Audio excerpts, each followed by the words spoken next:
O poeta Manuel de Barros certa vez escreveu sobre o rio Taquari. Carrega barrancos, cria bocas enormes.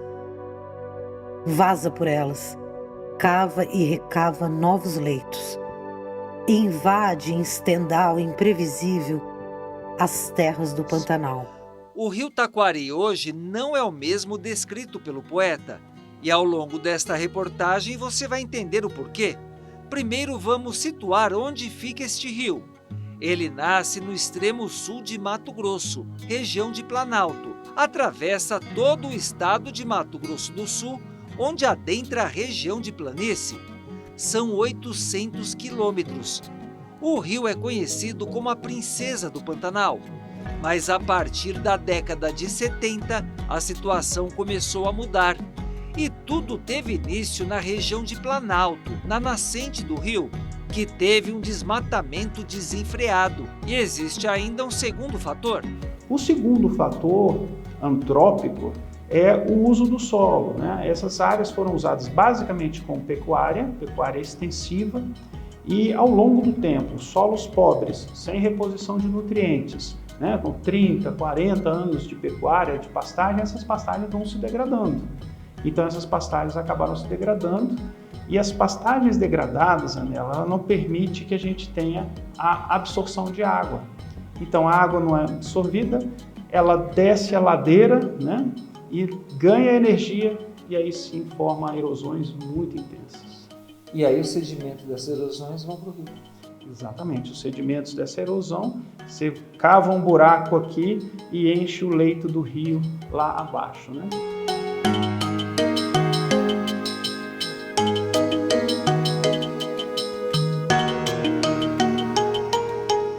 O excesso de sedimentos no rio causou uma avulsão, que é uma mudança brusca do curso do rio pelo rompimento da margem.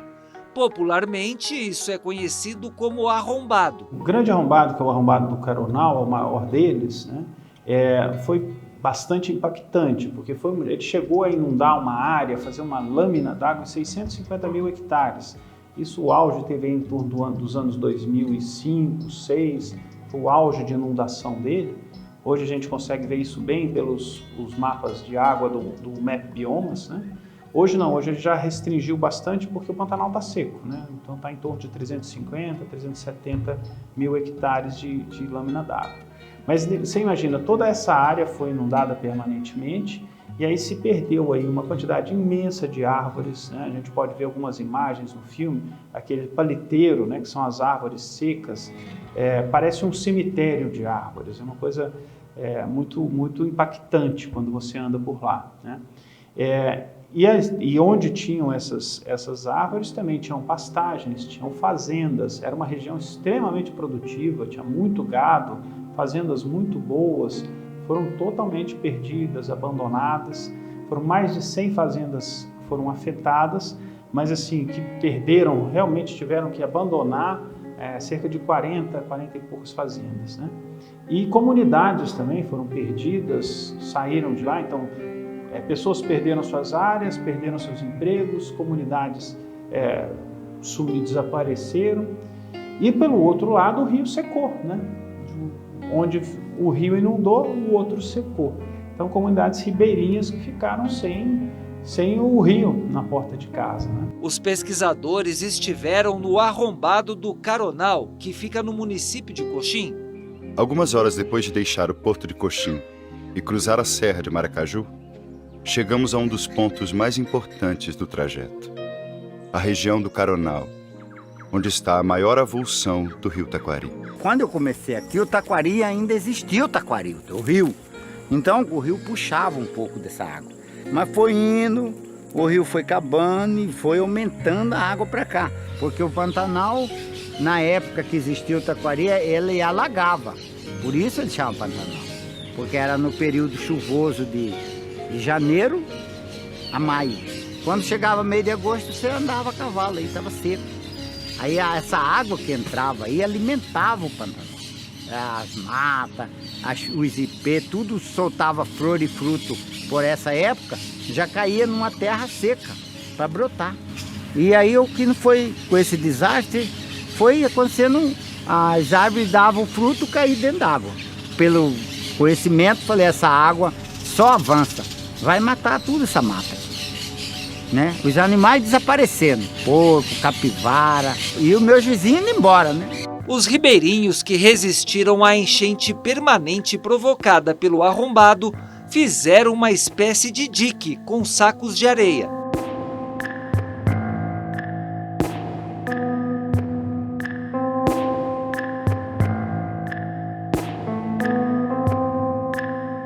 Qualquer casinha daquela que você chegava ali, tinha só 150, 200 reis ali, vivia daquilo. E era tudo pasto, só ferpudo, não sei se você já viu falar no ferpudo, era só capim ferpudo. Hoje é brejo, água, só água. Dá dó de você ver aqueles acurizados tudo morrendo na água. Do outro lado, que ficou seco, também é triste de ver. O rio Taquari nunca foi um rio profundo, justamente pela sua característica, é um leito arenoso. Eu acredito que no auge desse rio, quando ele possuía uma movimentação maior de barcos, isso aqui em torno de 2 metros. E hoje a gente caminha sobre ele, tem locais, tirando as porções secas, né, as barras de sedimentos, em torno de 10 centímetros, 20 centímetros. Quanto mais a gente caminha em direção a jusante, a sua foz, ele vai diminuindo, vai evaporando essa água até formar pequenas poças e desaparecer mesmo o rio. Isso vai se refletir, né, na pesca, vai se refletir nas comunidades que vivem do rio, enfim. Então tem impactos sociais bastante grandes, além dos impactos ambientais. Por causa do arrombado do Caronal, o rio não desemboca mais no Porto da Manga, na beira do rio Paraguai. Hoje, ele não tem mais uma foz, um local único onde deságua.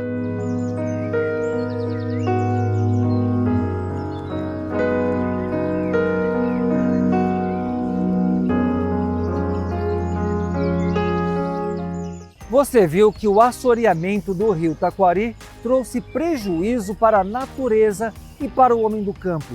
E toda essa degradação que aconteceu num dos rios mais importantes da região centro-oeste do país, traz prejuízo também para quem mora nas cidades, na zona urbana. As cidades sofrem muito com o assoreamento dos rios, as cidades ribeirinhas, né?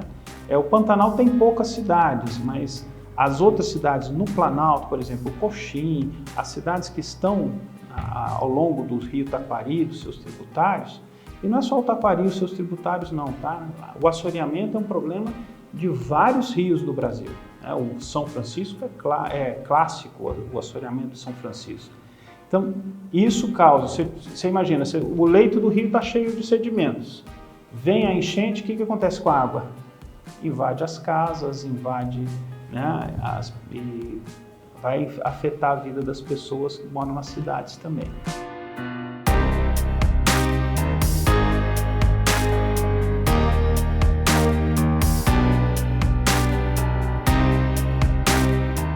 Para evitar uma tragédia maior, é que foi feito o documentário com participação do Instituto Taquari Vivo, do qual Renato é diretor.